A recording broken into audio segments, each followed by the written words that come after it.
My name is Megan Owens. I am the program manager for the Alumni Relations Office here at UAH, and we are so glad you're joining us for today's Charger Chat with the College of Arts, Humanities, and Social Sciences. We will be recording today's Charger Chat, so if you would like to turn off your camera, you can do so now. At the end of our chat, we will have a question and answer portion. So as Dr. Lane is speaking, feel free to put questions in the chat feature, and we can ask him at the end of his presentation. So now I would like to introduce to you Dr. Sean Lane. Dr. Sean Lane is our Dean for the College of Arts, Humanities, and Social Sciences, and he's going to be giving us an update of the latest and greatest things that are happening in the college. And we are so excited. Thank you for joining us, Dr. Lane. I am going to pass it over to you. Thanks very much, Megan. I appreciate the opportunity to be able to talk to all of you today. So for some of you may have met me before, but for a long time, I was the newest dean here. I haven't been here that long. We now have a College of Science dean who just came in this semester. So he's now taken over that new role. For those of you who don't know me, I've been here about 2.5 years. And I came to UAH from Louisiana State University, where I spent 16 years as a professor of cognitive and brain sciences, as well as the associate dean of the graduate school right before I came to UAH. But I've had a great time during my 2.5 years. There's a lot of exciting things that have been going on and that have continued to go on during these really challenging times that I know all of us have faced. So let me start with the very first update. It's a very exciting update. So for those of you who've been around here a long time may know that Morton Hall is the oldest building on campus. Little known fact here is I actually had been in the old Morton only once. It was when I was being interviewed for the position. By the time I had arrived here on campus, it was being gutted, essentially, brought down to the studs, and they were working on New Morton Hall. So I spent my first 2 years here in the Conference Training Center. But this August, right as we were kind of dealing with everything that was going on this fall and kind of getting used to how we were going to set up, we opened up this beautiful facility, 110 square feet. And so what I'd like to do is to give you let's see if let me share my screen here. What I'd like to do is to show you a few pictures just to kind of illustrate here the major changes. And for those of you who've been here a long time, these are really big changes that we've been seeing here.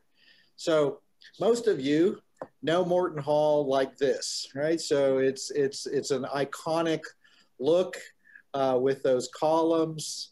Alumni, often speak fondly of Morton Hall, but we've had some really exciting additions to Morton Hall. Both there's kind of if you want to think about it, there's the old Morton Hall and there's the addition to Morton Hall. You can see that right here. So if you look over to your left, you can see the old Morton Hall and then the connector to what is being called the Morton Hall addition. Those of you on the other side that you can't see in this picture is Frank Franz Hall. And this is very exciting.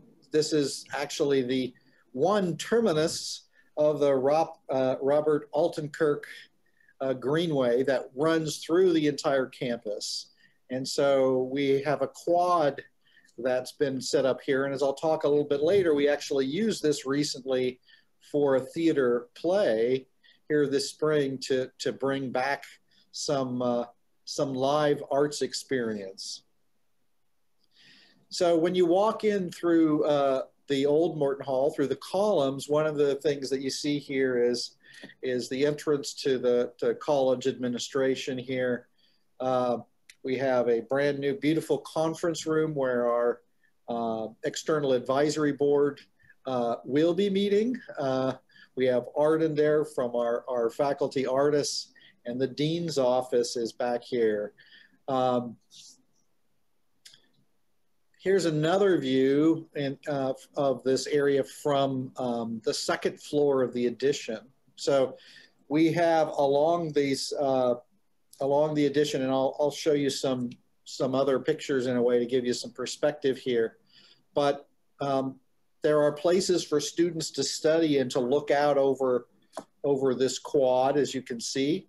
And we anticipate as we get more students back that there'll be Frisbee and other kinds of activities. We've already had some activity recently. This week we had students tie-dyeing shirts out here. This is on the second floor of the addition, kind of looking up and giving you the perspective here. Roberts Hall, which I'll talk about in a second, you can see is kind of straight back from this in this particular view. Now, one of the things that this Morton Hall, the new Morton Hall has allowed us to have is some really fantastic new facilities for our students. So this is now one of our largest classrooms. It seats 124 students in non-COVID times. It has a state-of-the-art sound system here. We anticipate being able to use this particular room for public lectures as well. This is one of the classrooms on the second floor of the addition. And so in some ways, you might think this might be a little bit distracting. You've got this beautiful view out for the faculty member who's teaching. You look out into the tree line from here. So we've got the big picture window out the back. And here's an example of one of our classrooms that's used for collaborative learning. And so if you look kind of down low, you'll notice that these tables and the chairs are movable. We can move them around. And so as well as you can see that there are displays. And so each of those have separate computers. And so you can move the desks around. So you can do group work together and also work independently on this. So for example, our history department has designed a number of history courses here where students create their own history presentations online as well as in other formats to be able to share together. This is a view. You can see Frank Franz Hall across the quad. Both of our stairways, both of the addition and here, you can see have been completely redone. We have sculptures here. We have art from this is taken from what is being called the second floor. That's because the basement is now called the ground floor. So the second floor is where all the faculty and the department offices are. This is a view from the addition. So one of the things that Morton Hall didn't have was kind of an open space where we could have receptions. So we look forward to having the Alumni Association out to visit us. This is an area that's configurable. It's right outside the Black Box Theater. So this, again, you can see everybody's masked here. We anticipate more people, but this is a space that opens up to the second story. So it's kind of broad and soaring and lots of light coming in here. And so this area, you can't see it it's just below the frame of the picture, is the entrance to our Black Box Theater. And so this is what, if you've never heard of a Black Box Theater is really talking about the ability to reconfigure that theater in different ways. You can create a theater in the round. You can create a theater with kind of an audience across the back, and many kinds of different things in between. What you can't see here, because this was taken before all the equipment is theater has a state-of-the-art computerized aspect to it, which is of course appropriate for UAH. We actually have quite a few engineering students who work and are part of the plays. So we have lighting equipment here. If you might remember your old school theater, you might remember they used to have these kind of color filters that you would put in front of the lights to change the colors. You don't have to do that anymore. You can have thousands of colors that are created through software. So you can have kind of pinpoint ability to use that. In addition, one of the things that the college decided to do during the pandemic was to try to find ways that we could continue to have the arts move forward in spite of the pandemic. And so both for the theater as well as for Robert's Recital Hall and music, we bought streaming equipment. And so that allows us to be able to not only as we go forward and also during this semester, where we actually did some theater that was done remotely, to help us to also, as the pandemic leaves, to reach new audiences for the arts. Like, I don't know if I might have told you that. I want, so Adrian and,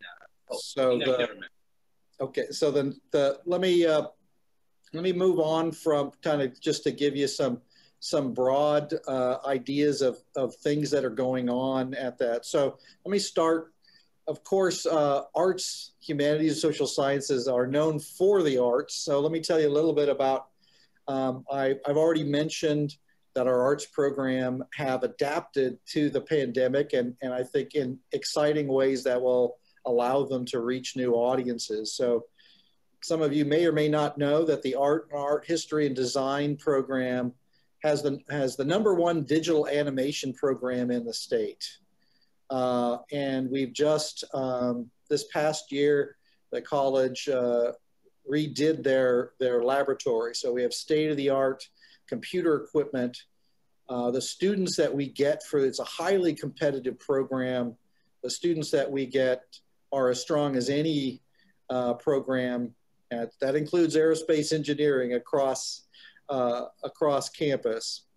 In addition, the art, one of the things that our student artists did this year, so our faculty did some very creative use of online to be able to have students to be able to do art in an online way. If you have questions about that, I'll be happy to talk about it.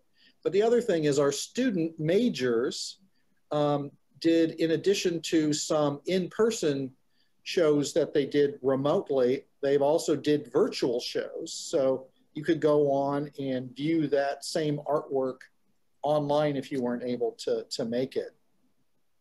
Similarly, for our theater program, during the fall semester, theater did a very creative Zoom play called She Kills Monsters.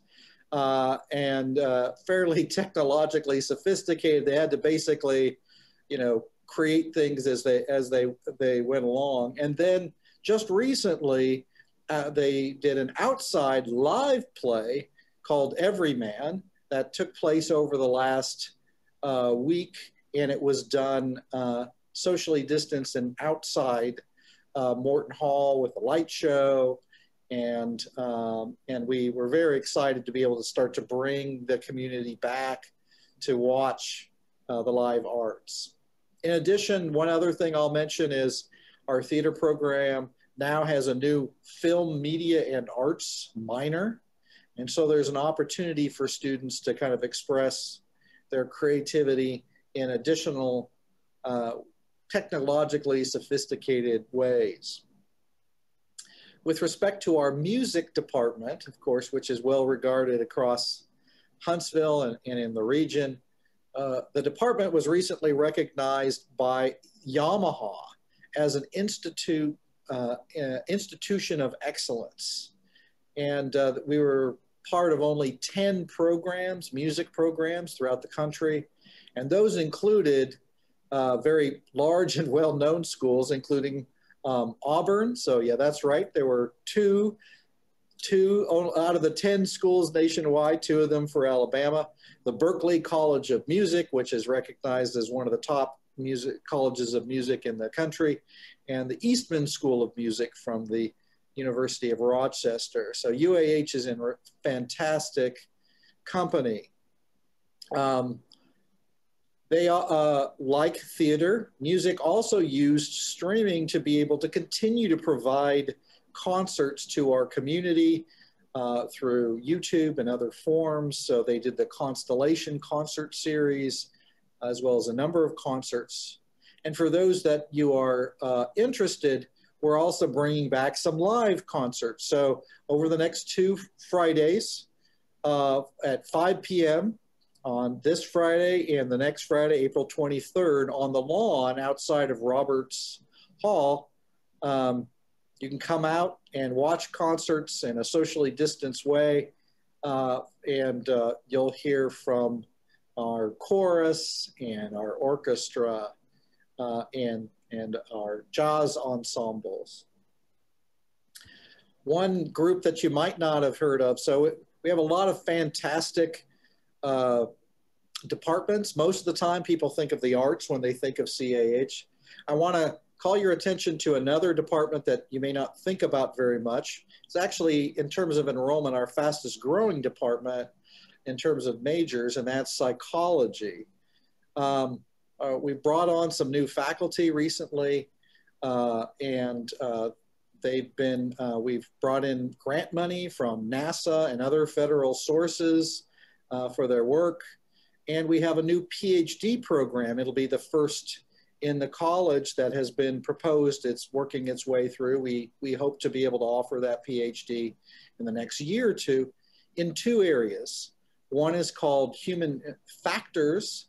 So that really is, again, appropriate for this campus, because human factors is a type of engineering. It's really how do you design software, machines, and other things so that they work effectively with human capabilities. And the other is in psychology and law, which again I would note is also very appropriate for this area, particularly with FBI moving in. And we have our distinguished professor in the college, Jeffrey Neuschatz, is a psychology and law faculty member. In addition to those areas, let me just mention a couple of other things because I want to leave time for questions. So I'll say kind of a fun fact. This year's Miss Alabama is a political science and a pre-law major here at UAH. So Miss Alabama is from our college, a student in our college. In addition, and again, people may not know that, but in terms of our alumni, of course, we're known as an engineering school. But I would just mention that we have some very distinguished alumni, some from farther away in terms of time, and some that are very recent. So I'll give you just 2 examples. John Hendricks is an alumni of our history department. Of course, he's the founder and former CEO of the Discovery Channel. And last year, thanks to the Alumni Foundation, we honored Toyin Oji Odutola, who is a recent graduate of our arts department.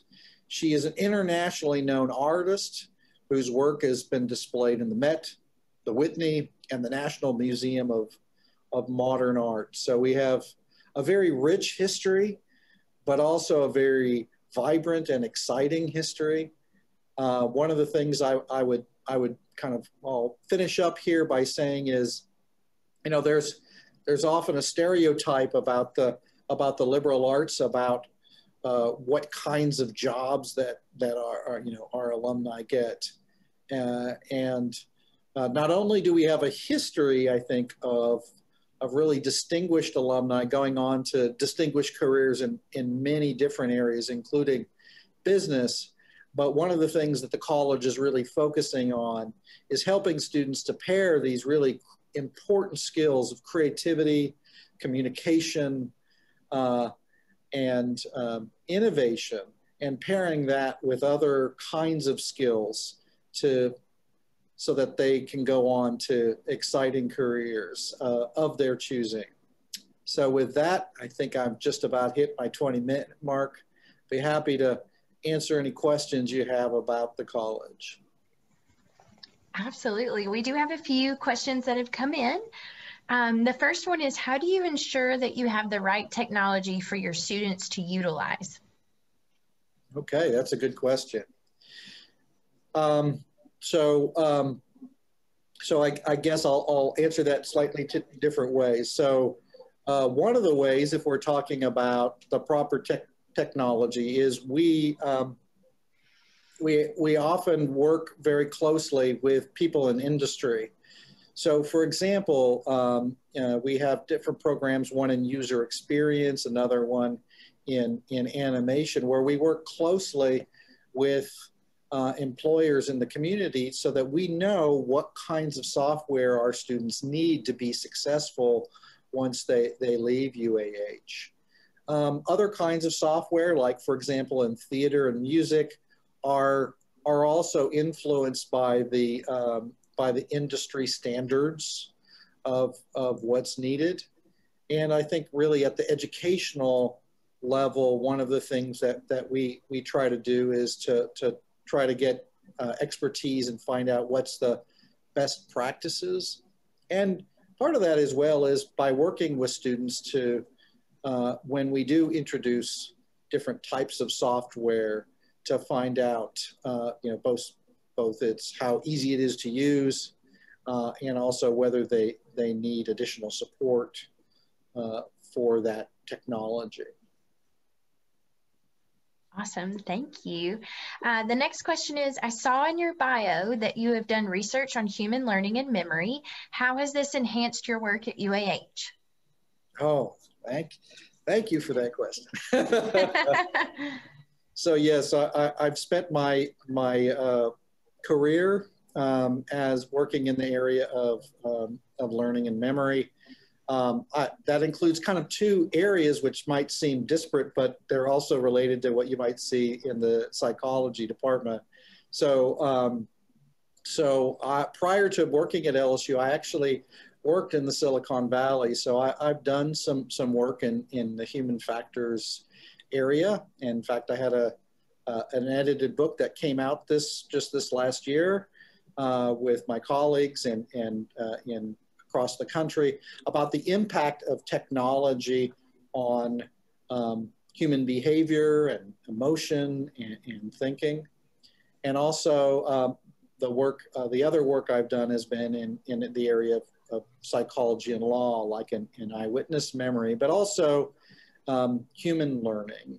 And so I think those have influenced my work at UAH in two ways. One way, I think, really on the technology end of things is I'm very focused on having the college, and this is kind of related to that first question, that technology is important only in that it allows us to do what we as human beings are really trying to do. We shouldn't be a slave to technology. It should enhance our experience, enhance our abilities, and not detract from them. And so part of that process of deciding, for example, in online learning, what things should be best done, that's a faculty decision, but one of the ways it helps me is I'm able to have good conversations with faculty about how to do that. I think, and in the other way is I've been a big proponent here. Learning, we actually know that learning in very big lecture classes, if it's not accompanied by kind of hands-on learning, is actually not always an ideal way to learn. And so one of the ways I think my work in learning has influenced my work with faculty and students is really to help them to kind of think about how do we best teach students, how do we make sure we have enough resources to do collaborative learning like the picture that I showed, and also to get people to think about the learning that occurs outside of the classroom, because there's a tremendous amount of learning that happens both in outside interactions with faculty, but actually interactions with other students. And how do we help students actually to learn more effectively from each other? Absolutely. Those are such good points. Are there any innovations in instruction for arts, humanities, or social sciences that you hope to implement in the near future? Yes, I think so. We have I'll do a plug for a few of my faculty here who've come to me recently for help. So there's a group, and it's actually our faculty and faculty from other colleges. So by the way, a lot of people may not know this and may not think it's a natural, but we actually work very closely with the other colleges, but particularly the College of Business. One of the things we've been working on is some virtual reality has been kind of on the way for a very long time, but it's starting to get to the point where we can start to see how this might work effectively. So there are certain kinds of things that I think are very hard to do during, like in Zoom. Our faculty were trying very hard. They did some very creative things with art, for example, drawing classes online, but it's not ideal. But if we are to be able to meet students where they are, virtual reality can start to provide that ability to be more immersive, because of course a lot of the arts, we need to have this sense of presence that I think is missing. It's hard to. The Zoom play was very creative, but I don't think the actors like not seeing their audience, right? And so I think, how do we still create some of those aspects of live and virtual and make them work together? So our faculty are working on things like that. And then also I'm excited about further use. Music has a wonderful disc lavier. It's a Yamaha. We have now 2 pianos that utilize this, where we've actually done concerts in China.